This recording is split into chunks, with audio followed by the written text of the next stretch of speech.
రామకృష్ణాపురం బ్రిడ్జ్లో కూడా ఒక 210 కోట్లతోటి ఆ బ్రిడ్జ్ నిర్మాణానికి కూడా శంకుస్థాపన చేసుకున్నాం. ఇదే కాకుండా ఒక 15 కోట్లతోటి వాటర్ రిజర్వాయర్ని కూడా ప్రారంభించుకున్నామన్నా. ఒక కోర్టు బిల్డింగ్ని 46 కోట్ల రూపాయలతోటి ఒక కోర్టు బిల్డింగ్ని కూడా మనం ఇప్పుడు ప్రోగ్రెషన్లో ఉంది. ఇది కాకుండా మన ఎలక్ట్రిసిటీ డిపార్ట్మెంట్ నుంచి సుమారు ఒక 46 కోట్లతోటి సింగిల్ ఫేజ్ టు 3 ఫేజ్ 23 కిలోమీటర్ల సింగిల్ ఫేజ్ టు 3 ఫేజే కాకుండా ఒక 72 ట్రాన్స్ఫార్మర్లు ఇంకా సబ్స్టేషన్లు నిర్మించుకోవడానికి కూడా ఎలక్ట్రిసిటీ బోర్డు తోటి పర్మిషన్ తీసుకోవడం జరిగింది. వాళ్ళ ఫండ్ శాంక్షన్ తీసుకొని ప్రతి ఒక్క కార్యక్రమం ముందుకు తీసుకుపోతున్నాం. అదేవిధంగా ఇవాళ మనకు ఇవాళ మా డిగ్రీ కాలేజ్లో జూనియర్ కాలేజ్లో రూమ్స్ లేకపోతే కూడా మన మినరల్ ఫండ్ నుంచి ఒక 3 కోట్ల రూపాయలతోటి 10 గదులు అదనంగా నిర్మించుకుంటున్నామన్నా. అదే కాకుండా మన ఒక మెడికల్ హాస్పిటల్లో కూడా 3 కోట్లతోటి ఒక సిటీ స్కాన్ మిషను, బ్లడ్ బ్యాంక్ని, ల్యాబొరేటరీని కూడా కొత్తగా నిర్మించుకుంటున్నాం. ఇవి మా దగ్గర ఇంకా ఏ రకంగా కూడా గతంలో స్పోర్ట్స్ కాంప్లెక్స్లు నిర్మించుకోలేదు. ఇప్పుడు సుమారు ఒక 20 కోట్ల రూపాయలతోటి అల్వాల్ ప్రాంతంలో మళ్ళీ అదేవిధంగా మల్కాజ్గిరి ప్రాంతంలో కూడా స్పోర్ట్స్ కాంప్లెక్స్లని, షటిల్ కోర్ట్లని, పికిల్ బాల్ కోర్ట్లని, వాలీబాల్ కోర్ట్లని, ఇండోర్ షటిల్ కోర్ట్లని కూడా నిర్మించుకుంటున్నాం. బాక్స్ క్రికెట్ని కూడా అట్లనే మౌలాలీలో ఒక స్విమ్మింగ్ పూల్కి కూడా మనం నిర్మించుకుంటున్నాం అన్న. ఇది కాకుండా బండ చెరువు ఒక 20 కోట్లతోటి అభివృద్ధి చేసుకునే దిశగా అడుగులేస్తున్నాం. ప్రతి సందర్భంలో కూడా చుట్టుముట్టు ఎవరివైతే ల్యాండ్లు ఉన్నాయో వాళ్ళు కేసు వేసిన వాళ్ళని కూడా రిక్వెస్ట్ చేసుకొని వాళ్ళు కేసు విత్డ్రా చేసుకునే విధంగా ప్రోత్సహించి ఇవాళ చిన్నరాయన్ చెరువు కానీ, కొత్త చెరువు కానీ, మోతులకుంట చెరువు కానీ ఇవాళ సివరేజ్ డైవర్షన్స్ అన్నీ కూడా అయిపోయినాయి. అదేవిధంగా మనకు 15th ఫైనాన్స్ కమిషన్ కింద యూపీఎస్సీలు ఏవైతే ఇచ్చినరో ఇక్కడ భూములు చాలా కబ్జాకు గురైనాయి అన్న. ఆ కబ్జాని కూడా విడిపించి వాటినన్నింటినీ కూడా ముందుకు తీసుకుపోతున్నాం. ఇది కాకుండా ఒక ఫైర్ స్టేషన్ని కూడా శాంక్షన్ చేయించుకుంటే ఇప్పుడు కోర్టులో వేసి ఆపిన సందర్భం కూడా మనకున్నది. ఇంకా బ్రాహ్మణ కమ్యూనిటీ మా దగ్గర అత్యధికంగా బ్రాహ్మణులు ఉంటారన్న. వాళ్ళకు ఒక ఎకరా కూడా స్టేట్ గవర్నమెంట్ని ఒప్పించి వాళ్ళ అపర కర్మల కోసం అది కూడా ఒక ల్యాండ్ ఇప్పించడం జరిగింది. రెగ్యులర్గా మా నియోజకవర్గం నుంచి మా లీడర్లు కానీ, రెసిడెంట్ వెల్ఫేర్ అసోసియేషన్ కానీ, బస్తీ వాసులు కానీ ప్రతి ఎవ్వరు వచ్చినా కానీ వాళ్ళ గురించి కలెక్టర్ దగ్గరికి, కమిషనర్ దగ్గరికి, జిహెచ్ఎంసీ కమిషనర్ల దగ్గరికి, ప్రతి ఒక్కరి దగ్గరికి, మంత్రుల దగ్గరికి, ఈవెన్ ముఖ్యమంత్రి దగ్గరికి పోయి కూడా వాళ్ళ రిప్రజెంటేషన్లు ఇచ్చి ముందడుగులు వేస్తున్నాం. ఇదే కాకుండా ప్రతి సందర్భంలో దిశ మీటింగ్లో మన యొక్క మల్కాజ్గిరి నియోజకవర్గ ప్రాబ్లమ్స్ని వెలుగెత్తి అందరు అధికారులు వినేటట్టు చేస్తున్నామన్నా. ఇదే కాకుండా మా దగ్గర డివిఎంసి అంటే డిస్ట్రిక్ట్ మానిటరింగ్ అండ్ విజిలెన్స్ కమిటీలో మాకు మల్కాజ్గిరి అంటేనే కేసులు అంటే ప్రతి నెలకు ఒక 10 కేసులు పెట్టి రాత్రే వాళ్ళని లిఫ్ట్ చేసే పరిస్థితి ఉంది. ఇవాళ ఎన్ని తక్కువైనాయి అంటే అప్పుడు 100% ఉంటే ఇప్పుడు లెస్ దెన్ 10% తీసుకొచ్చినామన్నా. అదే కాకుండా మొట్టమొదటిసారిగా మన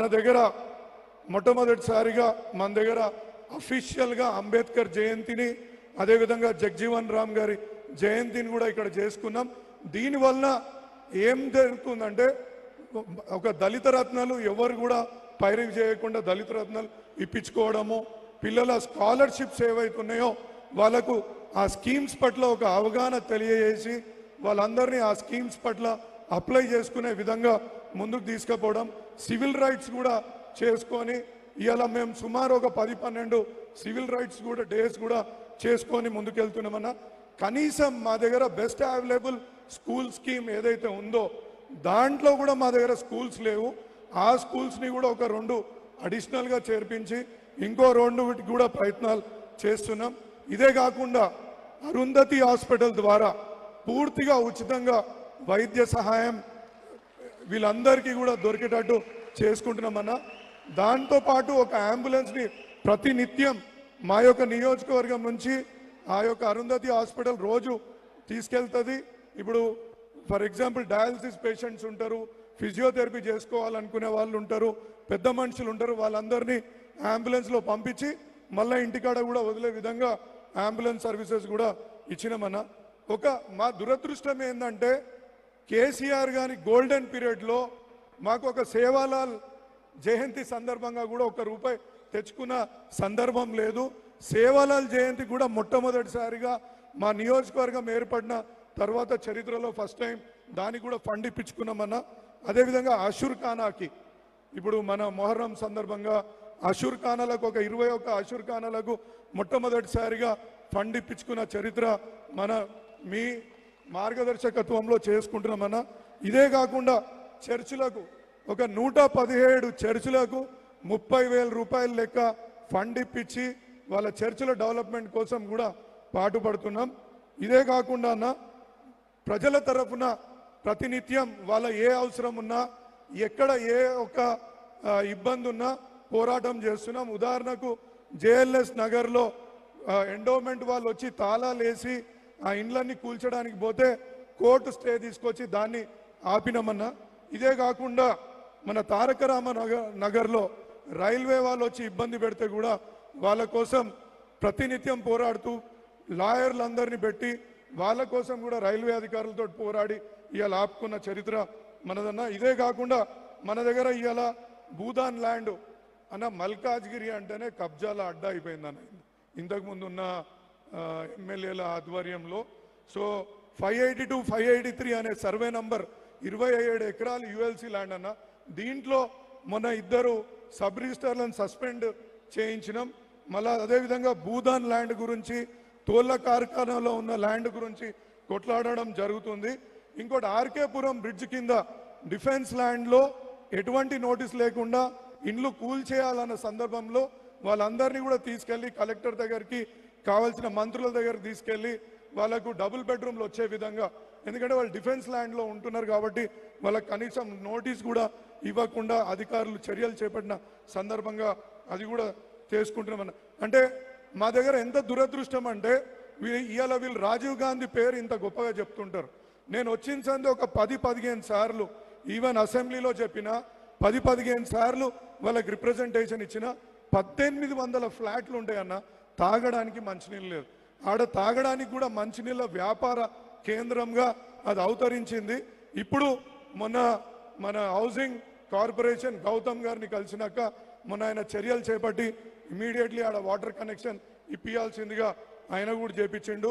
మన హర్జన్ బస్తీ అల్వాల్లో కూడా వాళ్ళకు మీటర్లు అంటే మన నల్ల మీటర్లు కూడా లేని సందర్భంగా అవి కూడా పెట్టి ముందుకు తీసుకుపోతున్నాం. అంటే ప్రతి సందర్భంలో ఏ కేసు వచ్చినా ఏదొచ్చినా నన్ను నా కాలేజీలు గులగొడుతున్నా, నా కాలేజీల సీట్లు తక్కువ చేసినా, నా ప్రాపర్టీల మీద యుద్ధానికి దిగినా, నా ఇవాళ ఫీజుల మీద యుద్ధం చేస్తున్నా, ఎక్కడ కూడా ఎవరితోటి కాంప్రమైజ్ కాకుండా పోరాడుతూ ఒక్క కార్యకర్తను కూడా పొడగొట్టుకోలేదన్న. ఒక్కరంటే ఒక్కరు కూడా మమ్మల్ని విడిచిపెట్టి మీ నాయకత్వాన్ని బలపరుస్తూ నా ఎంబడే ఉంటుండ్రన్నా. అది నిజంగా ఇవాళ ఈ 2.5 సంవత్సరాలు నేను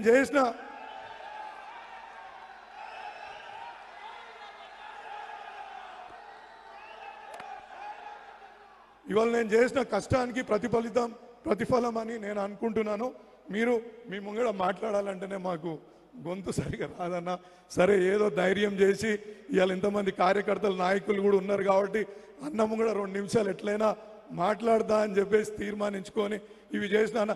ఏ కష్టం వచ్చినా ఏదొచ్చినా ఏ కేసు ఉన్నా వాళ్ళతో నిలబడి పోరాడతాం చేస్తున్నామన్నా. ఎక్కడ కూడా ఒక్క అడుగు ఏడ కాంప్రమైజ్ చేస్తలేం అన్నా. మాకు ఈడ కేసులకు ఈడ కొట్లాటలకు కొట్టేదానికి దేనికైనా కొట్టండ్రా భయ్, మేం మాత్రం ఇంకా తగ్గేది లేదు అనేటట్టే ఈడ నిలబడి పోరాటం చేస్తున్నా.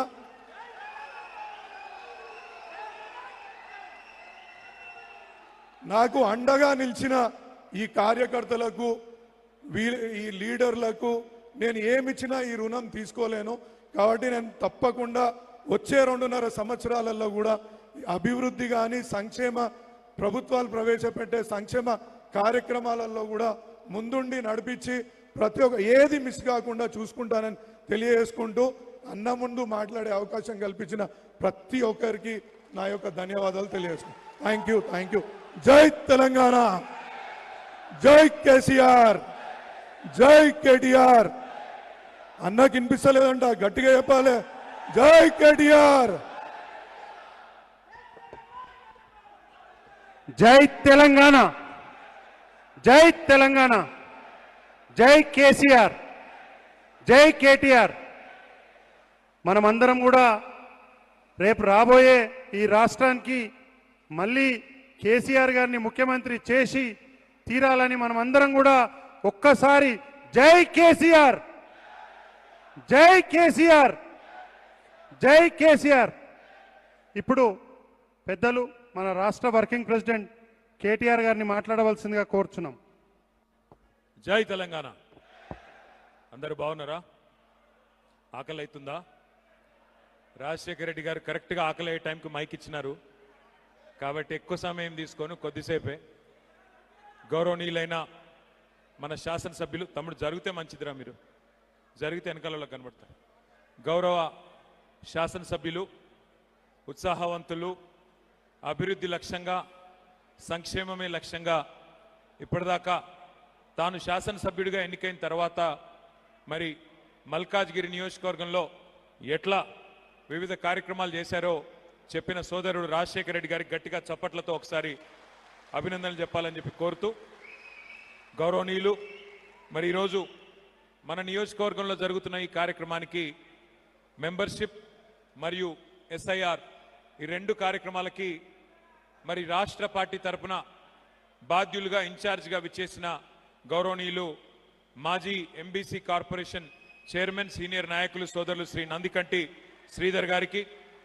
గౌరవ మల్కాజ్గిరి పార్లమెంట్ నియోజకవర్గ కంటెస్టెంట్ మొన్ననే ఎన్నికల్లో పోటీ చేసిన పెద్దలు గౌరవనీయులు శ్రీ రాగిడి లక్ష్మారెడ్డి గారు, మా గౌరవనీయులైన మాజీ కార్పొరేటర్లు సోదరి శ్రీమతి సబితా గారు, సునీత గారు, విజయశాంతి గారు, అట్లాగే మాజీ కార్పొరేటర్లు సోదరులు శ్రీ జగదీష్ గౌడ్ గారు, పరశురామ్ రెడ్డి గారు, అట్లాగే మా హనుమంతరావు గారు, ఇంకా వేదిక పైన ఉన్న వేదిక ముందున్న డివిజన్ల అధ్యక్షులు, సీనియర్ నాయకులు, నేను ఎవరెవరి పేరైతే చెప్పలేదో వారు మనసులోనే తిట్టుకోండి, బయటికి తిట్టవద్దని మిమ్మల్ని కోరుతూ, ఎవరు జర తిట్టుకోకండి అని చెప్తున్నా అంతే. అట్లాగే కార్యక్రమానికి విచ్చేసిన జర్ర మీరు కొద్దిగా మంచి కూర్చొని పురుషత్గా మా ఆడబిడ్డలకు, అన్నదమ్ములకు, మల్కాజ్గిరిలో గులాబీ జెండా గట్టిగా ఎగిరేస్తున్న ప్రతి ఒక్కరికి శిరస్సు వంచి హృదయపూర్వకంగా నమస్కారాలు, హృదయపూర్వకంగా ధన్యవాదాలు. ఇది 2026 సంవత్సరం, సరిగ్గా 12 ఏళ్ళు అయింది తెలంగాణ రాష్ట్రం వచ్చి. మొదటి 9.5 ఏళ్ళు పెద్దలు కేసీఆర్ గారి నాయకత్వంలో మరి రాష్ట్రం ఏర్పడ్డ తర్వాత, రాష్ట్రం కేసీఆర్ గారి నాయకత్వంలో మనం సాధించుకున్న తర్వాత 9.5 సంవత్సరాలు అటు అభివృద్ధిని ఇటు సంక్షేమాన్ని రెండింటినీ జోడెద్దుల మాదిరిగా జోడించి నడుపుతూ ముందుకు పోయినాం. ఒక్కసారి దయచేసి 12 ఏళ్ల తర్వాత ఎవరైనా ఏదైనా మాట్లాడొచ్చు, రాష్ట్రం వచ్చి సెటిల్ అయిన తర్వాత ఏదంటే అది చెప్పొచ్చు. కానీ ఇక్కడికి వచ్చిన మా అన్నదమ్ములను, అక్క చెల్లెలని నేను ఒకటే కోరుతా ఉన్నా, మీరు దయచేసి 2014కు ముందు, తెలంగాణ రాష్ట్రం ఏర్పడక ముందు ఇదే మల్కాజ్గిరిలో కొన్ని పరిస్థితులు ఎట్లా ఉండేనో ఒక్కసారి మీకు గుర్తు చేసే ప్రయత్నం నేను చేస్తాను, మీరు కూడా గుర్తు చేసుకోవాలని చెప్పి నేను కోరుతా ఉన్నా. 2014కు ముందు, తెలంగాణ ఏర్పడక ముందు, పెద్దలు కేసీఆర్ గారు ముఖ్యమంత్రిగా బాధ్యతలు చేపట్టక ముందు ఎండాకాలం వచ్చింది అంటే కరెంటుకు ఎంత కష్టం ఉండే ఒక్కసారి గుర్తు తెచ్చుకోండి. ఏ అపార్ట్మెంట్కి పోయినా జనరేటర్ల గబ్బు, డీజిల్ గబ్బు, జనరేటర్ లేని అపార్ట్మెంట్ లేదు. ఏ దుకాణంకు పోయినా ఇన్వర్టర్ లేని దుకాణం లేదు. ఆఖరికి ఒక జ్యూస్ సెంటర్కి పోయినా ఇన్వర్టర్ ఉండాల్సిందే, ఒక జిరాక్స్ సెంటర్కి పోయినా ఇన్వర్టర్ ఉండాల్సిందే. కరెంటే ఉండేది కాదు. మధ్యాహ్నం పూట ఎండాకాలం ఒక గంట సేపు పొద్దంతా పనిచేసి ఒక అర్ధగంటనో గంటనో చిన్న నిద్ర తీద్దామంటే పంకా తిరగదు. అట్లాంటి పరిస్థితి ఆ రోజు ఉండే. ఆఖరికి వారంలో 3 రోజులు పవర్ హాలిడేస్. పరిశ్రమ నడుపుకునే పారిశ్రామికవేత్తలు, అందులో పనిచేసే కార్మికులు కనీసం మరి పరిశ్రమ 3 పూటలా నడిస్తే మేము బాగుంటామని చెప్పి వాళ్ళు ఆశించిన వాళ్ళకి వారంలో 3 రోజులు పవర్ హాలిడేస్. పారిశ్రామికవేత్తలు కూడా ఆఖరికి ఇందిరా పార్క్ కాడ ధర్నా చేసే దుస్థితి. ఇది మనం తెలంగాణ వచ్చిన రోజు మన పరిస్థితి. వ్యవసాయదారులకు, రైతులకు కరెంట్ లేదు, హైదరాబాద్లో ఇళ్లలో కరెంట్ లేదు, చివరికి పరిశ్రమలకు కూడా కరెంట్ ఇచ్చే పరిస్థితి లేదు. ఇది ఆ రోజు తెలంగాణ వచ్చిన రోజు ఉన్న పరిస్థితి. హైదరాబాద్లో మంచినీళ్ళకి ఎంత కష్టం ఉండేనో నాకంటే బాగా మీకే తెలుసు. మరి పెద్ద ఎత్తున ఎక్కడికక్కడ ధర్నాలు, కాలనీల్లో ధర్నాలు, ఖైరతాబాద్లోని జలమండలి ముంగట ఖాళీ కుండలు, ఖాళీ బిందెలు, వాటితో ధర్నాలు. ఇవాళ ఈజీగా ఉంటుంది 12 ఏళ్ల తర్వాత వెనకకి తిరిగి చూసుకుంటే ఏదైనా మాట్లాడొచ్చు. కానీ ఒక్కసారి మీరందరూ కూడా గుర్తు తెచ్చుకోండి. కేసీఆర్ గారు వచ్చిన నాడు పెన్షన్ 200 రూపాయలు, కేవలం 200. హైదరాబాద్లో మీరు ఆ రోజు గుర్తు తెచ్చుకోండి ఎట్లాంటి పరిస్థితులు ఉండేది.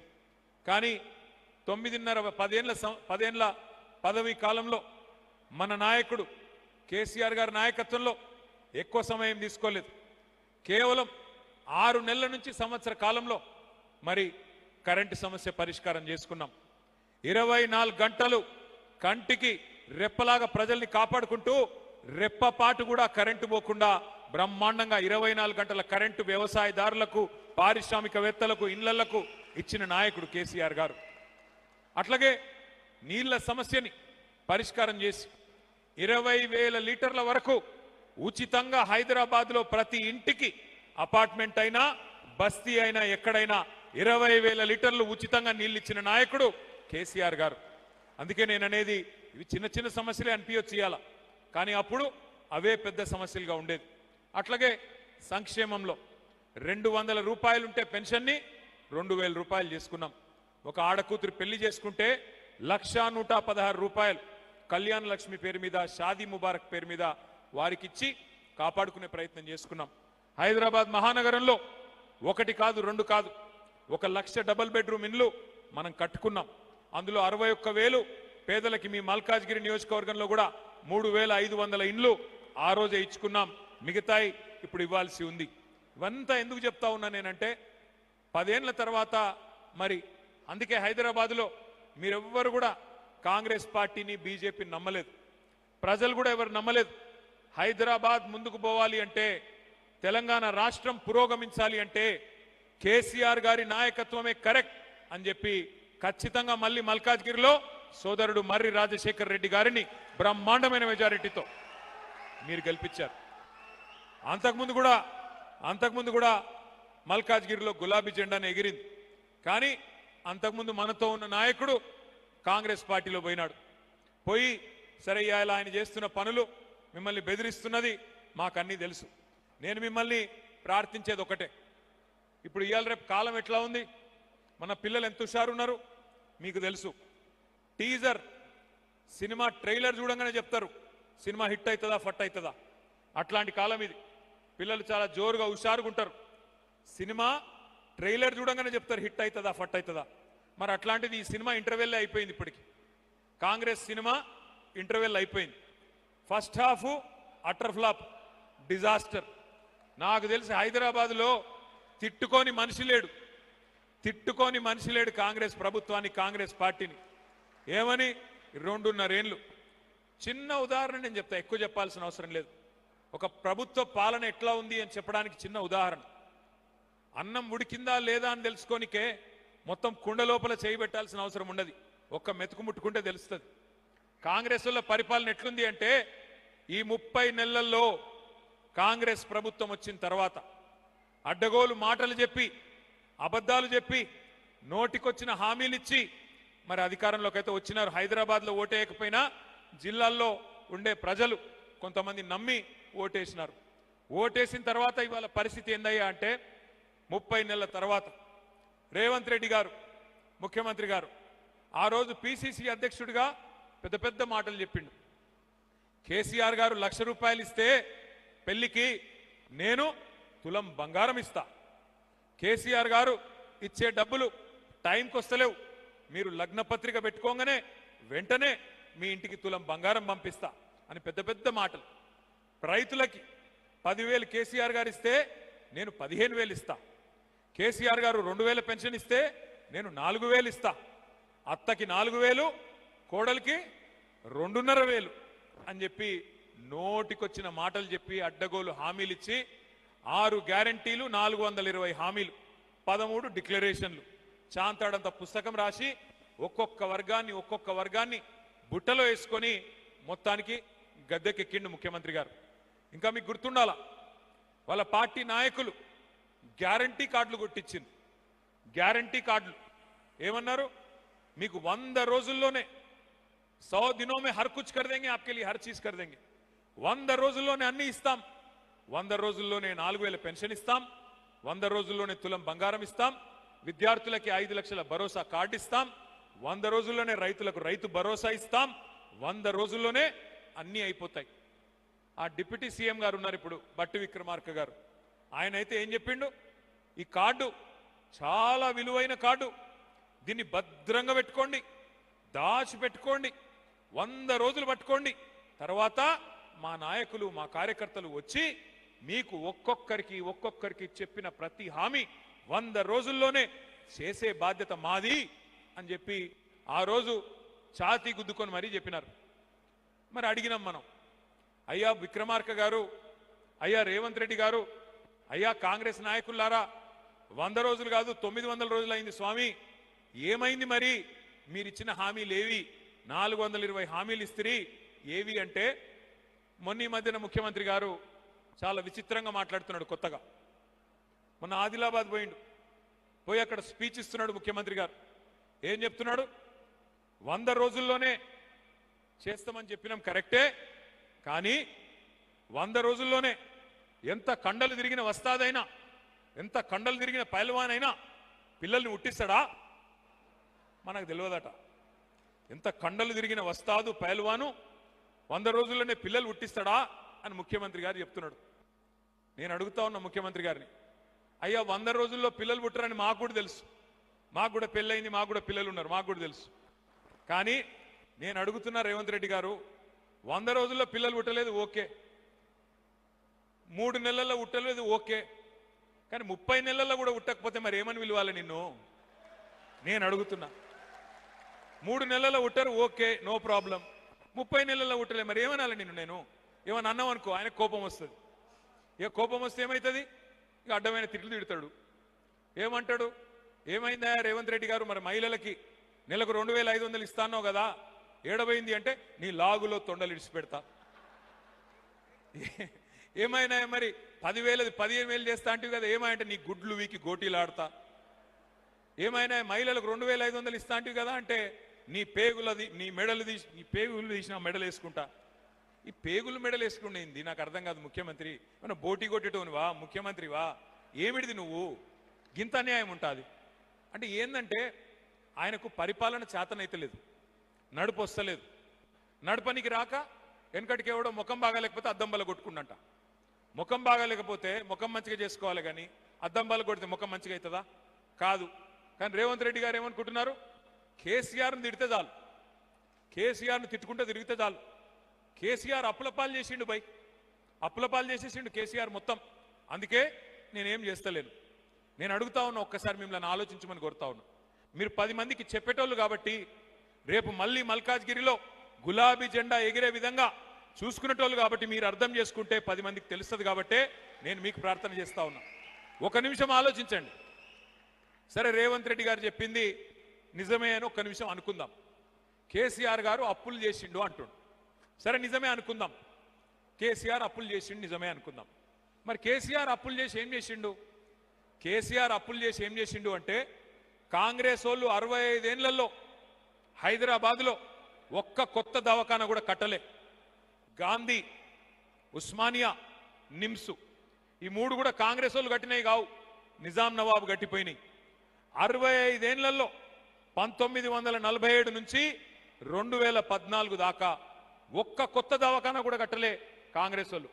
కానీ అదే కేసీఆర్ గారు Telangana institute of medical sciences పేరు మీద ఒక్కొక్కటి 1000 పడకల ఆసుపత్రి 4 గట్టిండు మీ అల్వాలలో. టిమ్స్ అల్వాల ఇలా కనబడుతున్నదా? ఒక రాజసౌధాన్ని, ఒక ప్యాలెస్ ను తలపించే విధంగా కనబడ్డదా లేదా? మీకు చూసిండ్రా లేదా? కట్టింది మనం, పెయింటింగ్లు వేస్తున్నది వాళ్ళు. ఎట్లయిపోయిందంటే రేవంత్ రెడ్డి గారి కథ, ఆయన జేబుల కత్తెర పెట్టుకొని తిరుగుతున్నాడు. ఎక్కడ మనం కట్టిన ఫ్లైఓవర్ ఉంటే అక్కడ పోయి రిబ్బన్ కట్ చేస్తాడు. ఎక్కడ మనం కట్టిన బిల్డింగ్ ఉంటే అక్కడ పోయి రిబ్బన్ కట్ చేస్తాడు. ఆయన పాపం ఇక కత్తెర పెట్టుకొని జేబులో బిజీగా తిరుగుతా ఉన్నాడు. ఏమనంటే రంగులు ఊసుడు, రంగులు మార్చుడు. మనం కట్టిన డబుల్ బెడ్రూమ్ ఇండ్లు ఉన్నాయి, వాటికి పోయి రిబ్బన్ కట్ చేస్తాడు. నేనే కట్టినా అంటాడు. అట్లా ఉన్నది కథ. పర్వాలేదు, రిబ్బన్ కటింగులు చేసుకోవచ్చు, కొబ్బరికాయలు కొట్టుకోవచ్చు, మీరు ముఖ్యమంత్రి కాబట్టి పనులు చేయొచ్చు. కానీ నేను అడుగుతా ఉన్నా, కేసీఆర్ అప్పు చేసిండు అంటున్నావు. అప్పు చేస్తే కేసీఆర్ 4 దిక్కుల హైదరాబాద్లో 4000 పడకలు కొత్తగా కట్టిండు. 4 టిమ్స్ హాస్పిటల్ కట్టిండు. ఉన్న నిమ్స్ హాస్పిటల్ను 2000 పడకలు యాడ్ చేసిండు. అవును, కేసీఆర్ గారు అప్పు చేసిండ్రు. మీరు మాకు కరెంటు సమస్య ఇడిచిపెట్టిపోతే 1,00,000 కోట్లు ఖర్చు పెట్టి కరెంటు సమస్యను శాశ్వతంగా మన పిల్లలకు, వాళ్ళ పిల్లలకు తెలియకుండా చేసిండు కేసీఆర్. అవును, కేసీఆర్ అప్పు చేసిండు. హైదరాబాద్కు మీరు మంచినీళ్లు చక్కగా ఇయ్యకపోతే 20,000 లీటర్లు ఫ్రీగా ఇచ్చి మంచిగా బ్రహ్మాండంగా మంచినీళ్ళ సౌలభ్యం చేసిండు కేసీఆర్. అవును, కేసీఆర్ అప్పు చేసిండు. 200 రూపాయల పెన్షన్ను 2,000 రూపాయలు చేసిండు కేసీఆర్. అప్పు చేసిండు. అవును, కేసీఆర్ అప్పు చేసిండు. 15 లక్షల మంది ఆడపిల్లలకి 1,00,000 రూపాయలు ఇచ్చి ఒక మేనమామలాగా నిలబడ్డాడు. అప్పు చేసిండు. 15 లక్షల మంది ఆడబిడ్డలకి కేసీఆర్ కిట్లు ఇచ్చిండు. కేసీఆర్ అప్పు చేసిండు. అవును, కేసీఆర్ అప్పు చేసిండు. కాళేశ్వరం లాంటి ప్రాజెక్టు కట్టిండు. 1,00,000 కోట్ల రూపాయలు ఖర్చు పెట్టి 40 లక్షల ఎకరాలకు నీళ్లు ఇచ్చిండు కేసీఆర్. అవును, కేసీఆర్ అప్పు చేసిండు. 1,00,000 కోట్లు మన రైతులకు కరెంటు సబ్సిడీ కోసం, చెరువులు బాగు చేయడం కోసం కేసీఆర్ గారు అప్పు చేసిండు. అవును, అప్పు చేసిండు. ఇంటింటికి నల్లాబెట్టి నీళ్ళు ఇచ్చిండు కేసీఆర్. మారుమూల తాండాలు, మారుమూల గూడాలు, గిరిజన తాండాలలో కూడా కేసీఆర్ గారు మంచినీళ్ళు ఇచ్చిండు. కేసీఆర్ గారు అప్పు చేస్తే 1000 గురుకుల పాఠశాలలు పెట్టిండు. కేసీఆర్ గారు అప్పు చేస్తే జిల్లాకు ఒక మెడికల్ కాలేజ్ కట్టిండు, జిల్లాకు ఒక నర్సింగ్ కాలేజ్ కట్టిండు. 33 కొత్త జిల్లాలు పెట్టి జిల్లా కేంద్రాలలో కలెక్టర్లను, ఎస్పీలను కూర్చోబెట్టిండు కేసీఆర్. ఇట్లా చెప్పమంటే ఇంకో గంట చెప్తా నేను కేసీఆర్ ఏం చేసిండు 9.5 ఏళ్ల లాంటి. నేను రేవంత్ రెడ్డి గారిని ఒకటే అడుగుతా ఉన్నా, కాంగ్రెస్ ప్రభుత్వాన్ని ఒకటే అడుగుతున్నా. మరి మీరు వచ్చి 2.5 సంవత్సరాలు అయింది, సగం టైం అయిపోయింది, 50% టైం అయిపోయింది. మరి మీరు కూడా 4 లక్షల కోట్ల అప్పు చేసిండ్రు. మీరు 4 లక్షల కోట్ల అప్పు. కేసీఆర్ 10 ఏళ్లలో 2,80,000 కోట్ల అప్పు చేస్తే నువ్వు 2.5 ఏళ్లలోనే 4 లక్షల కోట్ల అప్పు చేసినావు కదా. ఒక్క పని చూపెట్టు. హైదరాబాద్లో కొత్తగా ఒక ఇటుక పెట్టినవా? ఒక్క ఇల్లు కట్టినవా? కేసీఆర్ గారు 1,00,000 డబుల్ బెడ్రూమ్ ఇల్లు కట్టిండు. నువ్వు 2.5 ఏళ్లలో ఒక్క కొత్త ఇల్లు కట్టినవా? ఒక్క పేదవాడి గృహప్రవేశం చేయించినవా హైదరాబాద్లో? ఒక్కటంటే ఒకటి కట్టలేదు. కానీ ఎన్ని ఇండ్లు కూలగొట్టిండు? ఎన్ని ఇండ్లు కూలగొట్టిండు? హైడ్రా పేరు మీద గరీబోళ్ళ బస్తీల మీద పడి, జోపడి పట్టీల మీద పడి కూలగొట్టి ఎత్తవతల వాడేసి గరీబోళ్లను హింస పెట్టిండు రేవంత్ రెడ్డి. అదే కేసీఆర్ గారి ప్రభుత్వం 9.5 ఏళ్లలో హైదరాబాద్ మహానగరంలో మీరు తెలిసో తెలియకనో ఎక్కడన్నా గవర్నమెంట్ జాగలో ఇల్లు కట్టుకుంటే 2.5 లక్షల మందికి జీవో నంబర్ 58, 59 కింద పట్టాలిచ్చిన నాయకుడు కేసీఆర్. నేను అడుగుతా ఉన్నా రేవంత్ రెడ్డి గారిని, మీరు ఇచ్చిన హామీలు ఒక్కటి కూడా చేయలే. 420 హామీలు అమలు చేయలే. తులం బంగారం ఇయ్యలే, స్కూటీలు ఇయ్యలే, విద్యా భరోసా కార్డులు ఇయ్యలే. 10వ తరగతి పాస్ అయితే 10,000, 12వ తరగతి పాస్ అయితే 15,000, డిగ్రీ చదివితే 25,000, పోస్ట్ గ్రాడ్యుయేషన్ చేస్తే 1,00,000 రూపాయలు, పిహెచ్డి చేస్తే 5 లక్షలు. 5 పైసలు ఇచ్చినవా ఎవరికన్నా? కేసీఆర్ గారు దళిత బంధు పేరిట ఆనాడు 10 లక్షల రూపాయలు దళిత సోదరులకు ఇచ్చినాడు. నువ్వేం చెప్పినావు? 12 లక్షలు ఇస్తా అని చెప్పినావు. 12 పైసలు ఇచ్చినావు ఎవరికన్నా? నేను అడుగుతా ఉన్నా, ఏ వర్గం మిగిలింది నువ్వు మోసం చేయకుండా? ప్రతి వర్గాన్ని వంచినావు. ఇవాళ అంటున్నాడు మా ఆడబిడ్డలతోన 1 కోటి మంది మహిళల్ని కోటీశ్వరులు చేస్తాడంట. 1 కోటి మందిని కోటీశ్వరులు చేసేదాకా వదిలిపెట్టాడంట. నేను ముందే చెప్పిన మీకు, ఈయన 1 కోటి మంది కోటీశ్వరులు చేసేవాళ్ళు కాదు, తులం బంగారం ఇచ్చే బ్యాచ్ కాదు, మెడల పుసలతాడు కూడా ఎత్తుకపోయే దొంగలు వీళ్ళు, దండుపాలెం దొంగలని చెప్పిన నేను. ఉన్నారు కదా ఇక్కడ మీ దగ్గర కూడా దొంగ ఉన్నాడు అల్వాలలో. అందుకే నేను అంటా ఉన్నా రేవంత్ రెడ్డి గారు, అయ్యా నువ్వు కోటీశ్వరులను చేయకు పర్వాలేదు, కోటీశ్వరులను చేయకు ఇడిచిపెట్టు, లక్షాధికారులను చేయి. ముందు ఏం చెప్పినావు నువ్వు? నెలకు 2,500 రూపాయలు ఇస్తా అన్నావు. నెలకు 2,500 అంటే సంవత్సరానికి ఎంత? మీరు కొద్దిగా లెక్కల్లో వీకా నాలాగనే. మన నరసింహరావు అన్న నవ్వుతున్నాడు, మాజీ కార్పొరేటర్ గారు. అబ్బా ఒక్క ఆయన చెప్పిండు, అబ్బా మొత్తానికి ఒక్క ఆయనకు వచ్చు మనోనికి అన్నకు. నెలకు 2,500 అంటే 12 నెలలకు గాను సంవత్సరానికి 30,000. 5 ఏళ్ళకు గాను 5 సంవత్సరాలకు గాను 1,50,000. మరి 30 నెలలు అయిపోయింది కదా. 30 నెలలు అయిపోతే ఇప్పటికి ఎన్ని పైసలు రావాలా మనకి? ఎన్ని రావాలా? 75,000 రావాలనా? వచ్చినాయా? ఒక్క అక్కకు కానీ ఒక్క చెల్లెకి కానీ 75 పైసలు పడ్డాయా? అందుకే అంటున్నా రేవంత్ రెడ్డి గారిని, అయ్యా నువ్వు కోటీశ్వరులను చేస్తావో లేదో మాకు తెలియదు. పోనీ ఆ 75,000 అయితే ఈ ముందు ఖాతాలలో ఆడపిల్లలు ఎదురు చూస్తూ ఉన్నారు. ఆ 75,000 వచ్చే 30 నెలలకు మరొక 75,000. అట్లాగే తెలంగాణ యువకులకు చెప్పినాడు, పిల్లలకు చెప్పినాడు, మీకు ఉద్యోగం వచ్చేదాకా నేను పైసలు ఇస్తా, నెలకు 4,000 ఇస్తా అన్నాడు.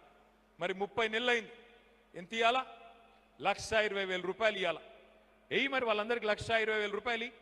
ఇంకో 30 నెలలకు ఇంకో 1,20,000 ఇస్తావా? రైతులకు చెప్పినాడు, ఎకరానికి 15,000 ఇస్తా సంవత్సరానికి అన్నాడు. మరి ఇప్పుడు 2.5 ఏళ్ళు అయిపోయింది, ఒక్కలకన్నా ఇచ్చినాడా? ఒక్క ఎకరానికి ఎవడికి ఇవ్వాల. అంటే ఇది ఎందుకు చెప్తా ఉన్నా అంటే, కోటీశ్వరులను చేసే దేవుడెరుగు, కనీసం ఉన్న వాళ్ళని నువ్వు లక్షాధికారులను చేసినా చాలు, అది కూడా చేయడంట. కానీ డైలాగులు మాత్రం ఆకాశాన్ని అంటుతా ఉన్నాయి. నేను మిమ్మల్ని అందరినీ ప్రార్థించేది ఒకటే, మల్కాజ్గిరిలో మీకు ఒక మంచి ఎమ్మెల్యే గారు దొరికినాడు. రాజశేఖర రెడ్డి గారి రూపంలో మంచి ఎమ్మెల్యే గారు దొరికినాడు. బ్రహ్మాండంగా పనిచేస్తున్నాడు, కాన్స్టిట్యున్సీ కోసం పనిచేస్తున్నాడు. నేను కూడా ఆయననే పొగుడుతున్నారు అయ్యా, కాదు, కాన్స్టిట్యున్సీ కోసం పనిచేస్తున్నాడు, పార్టీ కోసం కూడా పనిచేస్తున్నాడు, కాన్స్టిట్యున్సీ కోసం కూడా కష్టపడుతున్నాడు. ఎవ్వలతో పంచాయతీ పెట్టుకోకుండా స్మూత్ గా సాఫ్ట్ గా పోతున్నాడు. కానీ రాజశేఖర్కి తెలుసు ఎప్పుడు గేర్లు మార్చాలనో తెలుసు. రాజశేఖర రెడ్డి గారు కూడా ఇప్పుడు ఏం మాట్లాడాడు ఎక్కువ తక్కువ, అందుకే చెప్పిండు నాకు ముందే, అన్నయ్యగా నేనేం మాట్లాడా, నువ్వే ఎక్కువ మాట్లాడన్నాడు. నేనేమంటున్నా అంటే, ఇంకా సరిగ్గా 2.5 సంవత్సరాలు వచ్చే ఎన్నికకుంది. ఆఖరి సంవత్సరం ఎట్లాగూ మొత్తం ఎలక్షనే, మిగిలింది 1.5 ఇయర్ మాత్రమే. మీరు నిజంగానే మళ్ళీ హైదరాబాద్లో మనం నష్టపోయింది, మనం కోల్పోయింది మళ్ళీ తిరిగి తెచ్చుకోవాలి అనుకుంటే, మళ్ళీ మంచి ప్రభుత్వాన్ని, మంచి నాయకుడిని, కేసీఆర్ గారిని తిరిగి తెచ్చుకోవాలి అనుకుంటే, మీరే కథానాయకులు కావాలి, మీరే కథానాయికలు కావాలి, మీరే ఒక్కొక్కరు విజృంభించాలి. విజృంభించాలి అంటే ఏం చేయాలి? ఏమి ఎవరితో యుద్ధాలు చేసేది లేదు, ఎవరిని మీద పడి కొట్టేది లేదు, బూతులు తిట్టేది లేదు, కాంగ్రెస్ నాయకుల్లాగా మనం కూడా పిచ్చి పిచ్చి పనులు చేసేది లేదు. కానీ ఒకటి మాత్రం పక్కా, మీరు చేయొద్దు అని చెప్తున్నా కానీ వాళ్ళు మిమ్మల్ని ఏమన్నా చేస్తే, గతంలో మా సునీత ఇక్కడనే ఉంది, మా రాము యాదవ్ కూడా ఇక్కడనే ఎక్కడ ఉన్నాడు, ఏడున్నాడు తమ్ముడు, రాము యాదవ్ మీద వచ్చి పడ్డారు.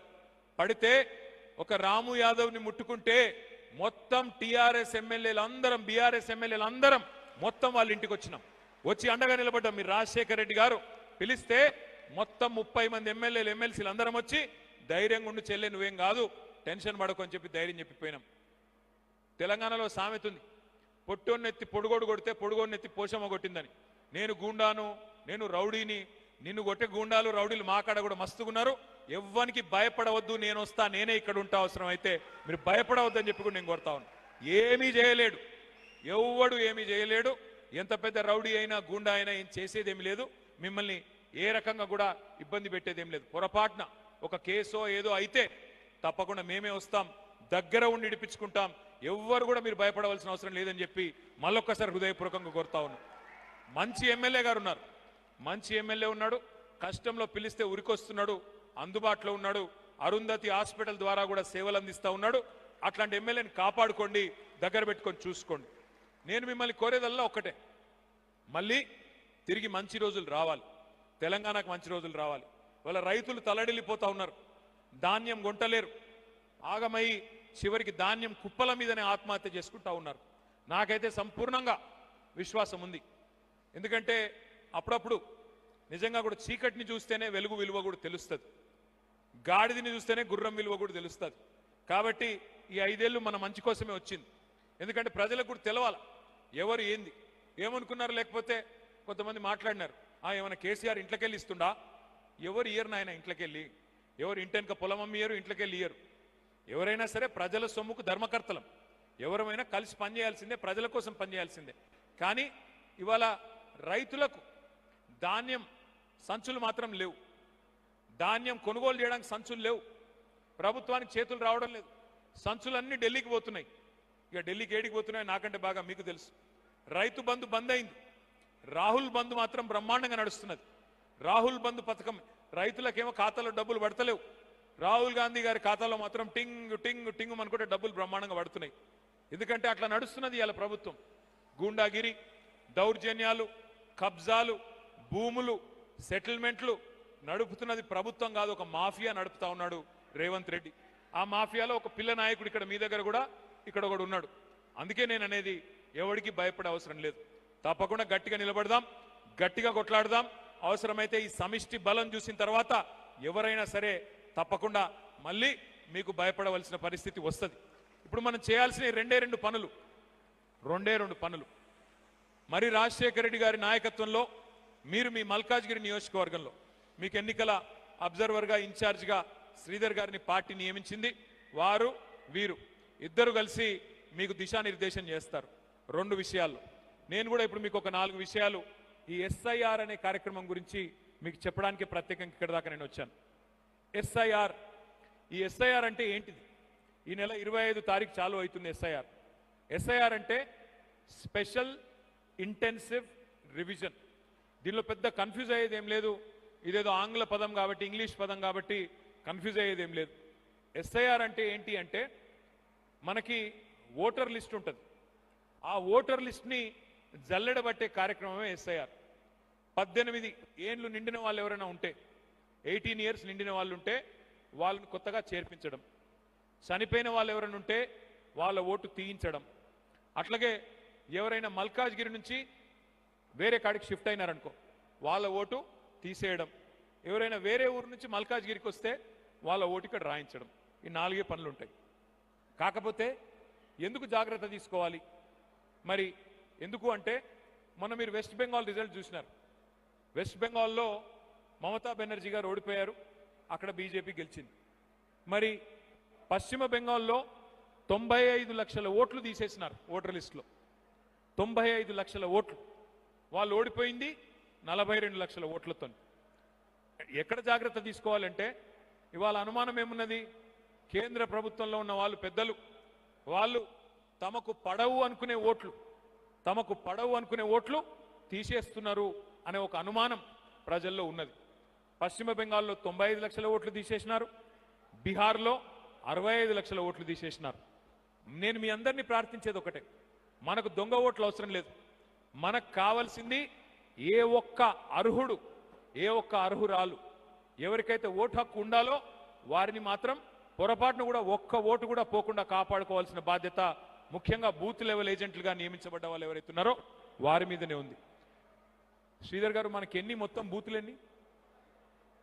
నెంబర్ ఆఫ్ బూత్స్ ఎంత మనది? 480 బూత్లు. రైట్. సో ఇక్కడ 480 బూత్లకు గాను బూత్ ఏజెంట్లు ఉన్నారా, బూత్ లెవెల్ ఏజెంట్లు ఉన్నారా? ఉంటే ఒక్కసారి చేయలేబట్టి. మీకు తెలుసా మీరు బూత్ లెవెల్ ఏజెంట్లని? మీకు ఆ పుస్తకాలు ఇచ్చినారా? పుస్తకాలు ఒకసారి ఇస్తే అది చేయలేబట్టండి. పుస్తకాలు ఇస్తే ఒక్కసారి ఆ పుస్తకాలు చూపెట్టండి. అందరికి రాలేదా? వచ్చిన వాళ్ళందరూ చేయి చూపెట్టండి. ఈ పుస్తకం ఏం చేయాలి మీరంటే మంచిగా ఇంటికి తీసుకుపోయి ఇంట్లో పోగానే అట్లా పడేయండి. ఇట్లా పడేసి ఇంట్లో మళ్ళీ ముట్టకండి, మళ్ళీ తీయకండి. తీయరు కదా? తీయరా? చదవండి జరా. ఒక 5 నిమిషాలు టైం చేసుకొని చదవండి. అందులో ముఖ్యమైన విషయాలు ఉన్నాయి. కొన్ని విషయాలు నేను చెప్పే ప్రయత్నం మీకు చేస్తాను. ఎస్ఐఆర్ అంటే కేవలం ఒక్కసారి నెక్స్ట్ స్లైడ్. ఎస్ఐఆర్ అంటే మీకు ఈ 480 బూత్లలో రేపేముంటుందంటే ప్రతి బూత్కి ఒక బూత్ లెవెల్ ఆఫీసర్ ఉంటారు. ఎవరు వాళ్ళు? మీ దగ్గర ఉండే అంగన్వాడీ టీచర్ కానీ లేదా మీ మున్సిపాలిటీలో ఆ మెప్మాలో ఉండే ఆర్పీలు కానీ ఎవరో ఒకరు బూత్ లెవెల్ ఆఫీసర్గా ఎలక్షన్ కమిషన్ నియమిస్తుంది. మీరు బూత్ లెవెల్ ఏజెంట్గా పార్టీ నుంచి మీరున్నారు. రేపేముంటుందంటే ఈ ఎస్ఐఆర్ అనే కార్యక్రమం గతంలో జరగలేదా అంటే జరిగింది మన దేశంలో. లాస్ట్ టైం ఎప్పుడు జరిగింది అంటే 2002లో జరిగింది. 2002లో ఆ రోజు మల్కాజ్గిరి నియోజకవర్గం ఇప్పుడున్నట్టు లేదు, అప్పుడు వేరే ఉండే. ఆ రోజు 2002లో అప్పుడు ఖైరతాబాద్ ఉండే, అప్పుడు ఖైరతాబాద్ నియోజకవర్గం ఉండే. 2002లో అప్పుడు ఉమ్మడి ఆంధ్రప్రదేశ్ ఉంది, ఇప్పుడు తెలంగాణ వచ్చింది. కాబట్టి ఇప్పుడు మనం చేయాల్సిన పనల్లా ఒకటే, ఆ 2002 ఓటర్ లిస్ట్ ముందు పెట్టుకొని అట్లాగే లేటెస్ట్ ఓటర్ లిస్ట్ 2025 ఈ రెండు ఆల్రెడీ మ్యాపింగ్ చేస్తారు. ఉదాహరణకు నేను చెప్తాను, రాజశేఖర రెడ్డి గారికి 2 పిల్లలు, మరి రాజశేఖర రెడ్డి గారికి ఒక అమ్మాయి ఒక అబ్బాయి. 2002లో రాజశేఖర రెడ్డి గారి పిల్లలకు ఓటర్ లిస్టులో పేరు లేదు. ఎందుకు లేదు? ఎందుకంటే వాళ్ళు అప్పటికి 18 ఏళ్ళు లేవు, కాబట్టి అప్పుడు ఓటర్ లిస్టులో ఉండదు. కానీ 2025 ఓటర్ లిస్టులో 2 పిల్లలకి ఓటు హక్కు ఉంది. ఇప్పుడు ఏం చేస్తారు అంటే ఆ పిల్లలు రాజశేఖర రెడ్డి గారి పిల్లలు అని చెప్పి లింక్ చేస్తారు, ఫ్యామిలీ మ్యాపింగ్ చేస్తారు. 2002లో ఆయన పేరు ఆయన భార్య పేరు ఉంది, కానీ 2025లో మరొక 2 పేర్లు ఉన్నాయి. ఆ పిల్లలు రాజశేఖర రెడ్డి గారి పిల్లలు అని చెప్పి మ్యాపింగ్ చేస్తారు. మ్యాపింగ్ ఎట్లా చేస్తారు? ఎన్యూమరేషన్ ఫార్మ్ ఒకటి ఉంటుంది, ఆ బూత్ లెవెల్ ఆఫీసరు వారు ఇస్తే ఆ ఫామ్ నింపేస్తే ఆ ఫ్యామిలీని మ్యాపింగ్ చేస్తారు. ఇది నెంబర్ 1. రెండోది, నెక్స్ట్ స్లైడ్. ఇక్కడ ఈ డేట్స్ ఒక్కటి జాగ్రత్తగా చూసుకోండి. ఈ ఎస్ఐఆర్ అనే కార్యక్రమం ఈ నెల 25 తారీఖు స్టార్ట్ అవుతుంది. మరి రెగ్యులర్ ఓటింగ్కి, రెగ్యులర్ ఓటర్ లిస్ట్ అప్డేషన్కి ఎస్ఐఆర్కి తేడా ఏంటి అంటే, రెగ్యులర్గా మనం ఎవ్రీ సంవత్సరం కావాలంటే ప్రతి సంవత్సరం కూడా ఓటు రాయించుకోవచ్చు, కానీ మనం పోయి రాయించుకోవాలి. జిహెచ్ఎంసీ ఆఫీస్కో తహసీల్దార్ ఆఫీస్కో పోయి మనం రాయించుకోవాలి. కానీ ఇప్పుడు ఏంటిది, వాళ్ళు మన ఇంటికి వస్తారు, మీ ఇంటింటికి వస్తారు. అయితే ఇక్కడ ఏమంటే మనకు తెలంగాణ రాష్ట్రం మొత్తం చూస్తే దాదాపు 36,000 పోలింగ్ బూత్స్ ఉన్నాయి. మీకు మీ నియోజకవర్గంలో 480 పోలింగ్ బూత్స్ ఉన్నాయి. ప్రతి బూత్కి ఒక ఏజెంట్ మన పార్టీ నుంచి, booth level officer election commission నుంచి ఉంటారు. 1 మంత్, ఒక నెల పాటు ఇల్లు తిరుగుతారు. ఒక బూత్లో ఉండేది 1000 ఓట్లు, ఒక 1000 ఓట్లు ఉంటాయి. 1000 ఓట్లు అంటే ఎంత? ఒక 300 ఇండ్లు, 350 ఇండ్లు ఉంటాయి. అంటే నెల రోజుల్లో 350 ఇండ్లు తిరగాలి. రోజుకి ఎన్ని ఇల్లు తిరుగుతాం? ఓ 10, 12, 13, 15 ఇండ్లు తిరుగుతాం, అంతకంటే ఎక్కువ లేదు. అంటే రోజుకి 1.5 నుంచి 2 గంటలు మాత్రమే మీకు ఒక నెల రోజుల పాటు కొంత ఎఫర్ట్ మీరు పెట్టాల్సి ఉంటుంది. అప్పుడు ఆ నెల రోజులు తిరిగిన తర్వాత ఏం చేయాలో కూడా నేను చెప్తాను మీకు. నెల రోజుల తర్వాత 31 జూలై నాడు లిస్ట్ పబ్లిష్ చేస్తారు. మీ బూత్లో ఉన్న ఓటర్లు వీళ్ళు అని మీరు లిస్ట్ పబ్లిష్ చేస్తారు. అందులో ఎవరైనా మిస్ అయితే, ఏదైనా తప్పుగా పడితే, ఎవరైనా అబ్బాయి పేరు అమ్మాయి అని రాసి, అబ్బాయి పేరు అమ్మాయి పేరు అబ్బాయి అని రాసి, లేదా మ్యాపింగ్ సరిగ్గా జరగక మీ పిల్లల పేరు తప్పుగా రాసి, లేదా చనిపోయిన వాళ్ళ పేరు అట్లాగే ఉంటే మీరు వెంటనే అబ్జెక్షన్, 1 మంత్ పాటు అబ్జెక్షన్ చెప్పొచ్చు. మీరు 31 జూలై నుంచి 30th ఆగస్ట్ దాకా ఒక నెల రోజులు, ఆగస్ట్ నెల మొత్తం మీరు అబ్జెక్షన్ రేజ్ చేయొచ్చు. అబ్జెక్షన్లు రేజ్ చేసిన తర్వాత ఒక నెల రోజులు ఎలక్షన్ కమిషన్ వాళ్ళు ఆ అబ్జెక్షన్స్ మీద యాక్షన్ తీసుకోవాల్సి ఉంటుంది. మొత్తం సెప్టెంబర్ మాసం అంతా వాళ్ళు అబ్జెక్షన్ల మీద యాక్షన్ తీసుకోవాలి. లాస్ట్కి ఆ 1 అక్టోబర్ అనే డేట్ చాలా ఇంపార్టెంట్. 1 అక్టోబర్ నాడు ఫైనల్ ఓటర్ లిస్ట్ పబ్లిష్ అవుతుంది. ఇది చాలా చాలా ఇంపార్టెంట్. రేపు మీకు మల్కాజ్గిరి మున్సిపల్ కార్పొరేషన్ పరిధిలో మీ నియోజకవర్గంలో 16 డివిజన్లు అయినాయి. రేపు ఆ 16 డివిజన్లకు సంబంధించిన ఓటర్ లిస్ట్ కూడా ఇదే ఓటర్ లిస్టు.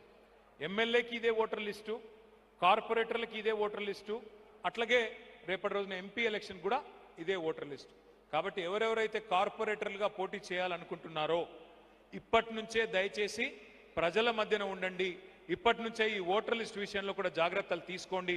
ఎక్కడికక్కడ మీరు ఎంత యాక్టివ్గా ఉంటే రేపు సైబరాబాద్, అదేవిధంగా మల్కాజ్గిరి మున్సిపల్ కార్పొరేషన్ల మీద మళ్ళీ గులాబీ జెండాను ఎగరడానికి ఆస్కారం ఉంటుంది. ఇది సీరియస్గా తీసుకోండి. అందుకే నెక్స్ట్ స్లైడ్. ఏం చేయాలి? బిఎల్ఏ అనే వాళ్ళు ఏం చేయాలి? మీరు ఏం చేయాలి? ఏమీ పెద్దగా మీకు కష్టమే ఉండదు. మీరు ఆ బిఎల్ఓ గారితో పాటు ఇంటింటికి మీరు పోవాలి. ఇంటికి పోయినప్పుడు వాళ్ళతో అక్కడ ఆ ఇంట్లో ఉండే ఓటర్లతో, ఆ ఇంట్లో ఉండే సోదరులతో, సోదరిమణులతో వాళ్ళతో మాట్లాడాలి. ఏమా మీరు ఎంతమంది ఉన్నారు ఇంట్లో? మరి చాలాసార్లు ఏం జరుగుతుందంటే హైదరాబాద్లో ఓట్ షిఫ్ట్ అవుతుంది. ఇక్కడ కిరాయికి ఉన్న వాళ్ళు ఇంకొక అడిగి పోతారు, అక్కడి నుంచి ఇంకొక అడిగి పోతారు, కానీ ఓటు మారదు. దానివల్ల ఏమవుతుంది? డూప్లికేట్ ఓట్లు ఉంటాయి. ఆ ఏరియాలో ఉన్న వాళ్ళు ఉండరు. అవన్నీ గుర్తుపట్టాలి ఇప్పుడు మనం. అది కూడా మీకు ఎక్స్ప్లెయిన్ చేస్తాను. సో నెంబర్ 1, మీరు ఆ బిఎల్ఓతో పాటు మీరు కలిసి ఇంటింటికి పోవాలి, ఆ బిఎల్ఓకి సహకరించాలి. ఏమైనా తప్పు జరుగుతుందా చూడాలి. ఆ ఎన్యూమరేషన్ ఫామ్ కరెక్ట్గా నింపుతున్నారా లేదా. ఇప్పుడు ఒక ఇంట్లో కొత్త కోడలు వచ్చింది, పెళ్ళయింది, కోడలు పిల్ల వచ్చింది.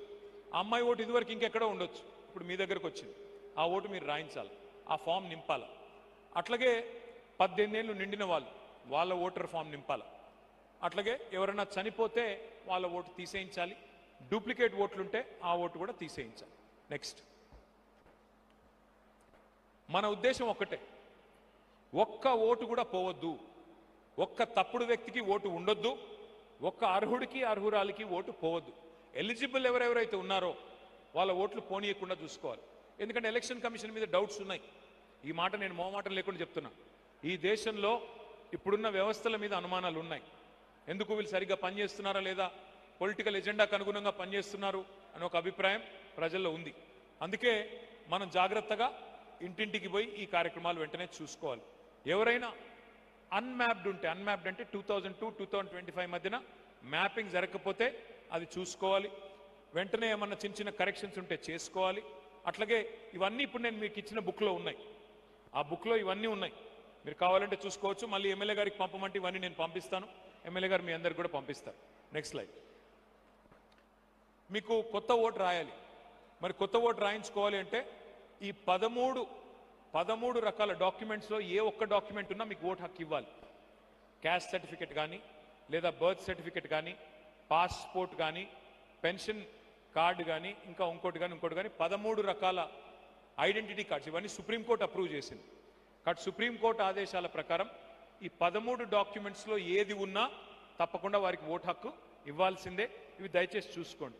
ముఖ్యంగా కాలనీస్, గేటెడ్ కమ్యూనిటీస్, అపార్ట్మెంట్స్, తప్పకుండా అసోసియేషన్స్ ఉన్నాయి, వాళ్ళకు నా రిక్వెస్ట్, వాళ్ళు కూడా దయచేసి జాగ్రత్తగా చూసుకోండి.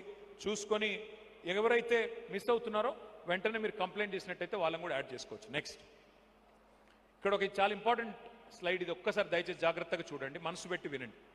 ఇది ఒక రియల్ లైఫ్ ఎగ్జాంపుల్. ఇది నిజమైన ఓటర్ లిస్ట్, ఇది మనం తయారు చేసింది కాదు. మొన్ననే జూబ్లీ హిల్స్ ఉప ఎన్నిక జరిగింది, మీకు తెలుసు. మాగంటి గోపీనాథ్ గారు చనిపోతే ఉప ఎన్నిక వచ్చింది, మీకు తెలుసు. ఆ ఎలక్షన్లో అందరం పనిచేసాం. ఆ ఎలక్షన్ స్టార్ట్ అయిన తర్వాత మేము గుర్తించాం, అరే చాలా ఓట్లు డూప్లికేట్ ఓట్లు ఉన్నాయి అని అర్థమైంది మాకు. అర్థమై ఎలక్షన్ కమిషన్ దగ్గర పోయాం. సార్ ఇక్కడ అన్ని డూప్లికేట్ ఓట్లు ఉన్నాయి, తీయండి అంటే ఇప్పుడు ప్రాసెస్ స్టార్ట్ అయిపోయింది, ఇప్పుడు ఏం చేయలేమన్నారు. ఒక ఎగ్జాంపుల్ చూడండి. ఇక్కడ ఒక అమ్మాయి పేరు లావణ్య, భర్త పేరు శ్రీనివాస్. ఆ అమ్మాయికి జూబ్లీహిల్స్లో 2 ఓట్లు ఉన్నాయి, ముషీరాబాద్లో ఒక ఓటు ఉంది, అంబర్పేటలో ఒక ఓటు ఉంది, ఖైరతాబాద్లో ఒక ఓటు ఉంది. సేమ్ అమ్మాయి, హస్బెండ్ పేరు సేమ్, 5 ఓట్లు ఉన్నాయి. మరి ఇప్పుడు ఆ అమ్మాయికి ఎస్ఐఆర్ తర్వాత ఒకటే ఓటు మిగులుతుంది, 4 పోవాలి. కానీ ఇప్పుడు మన టాస్క్ ఏంది అంటే, మన బాధ్యత ఏంది అంటే, అసలు ఆ అమ్మాయి ఎక్కడుంది, ఆ లావణ్య ఎక్కడుంది మనం వెతికి పట్టుకోవాలి. ఇప్పుడు ఆ బాధ్యత మన మీద. ఆ లిస్ట్ నేను మీకు ఇస్తాను. ఇక్కడ ఒక ఎగ్జాంపుల్ చూడండి మీరు.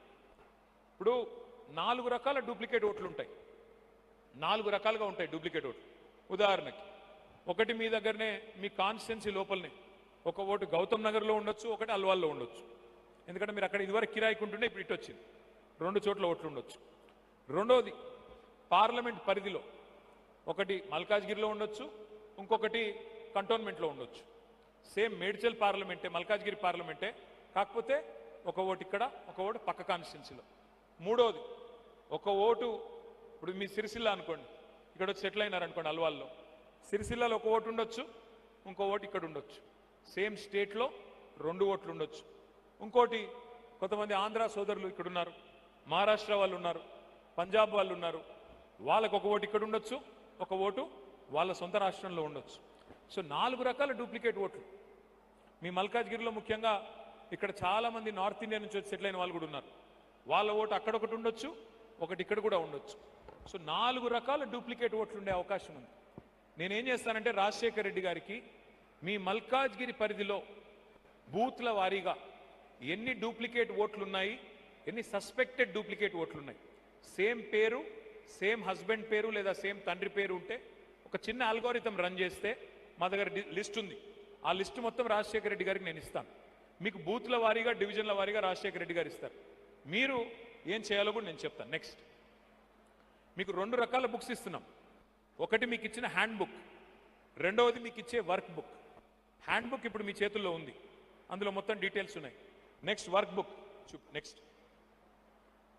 నెక్స్ట్ ఇది వర్క్ బుక్.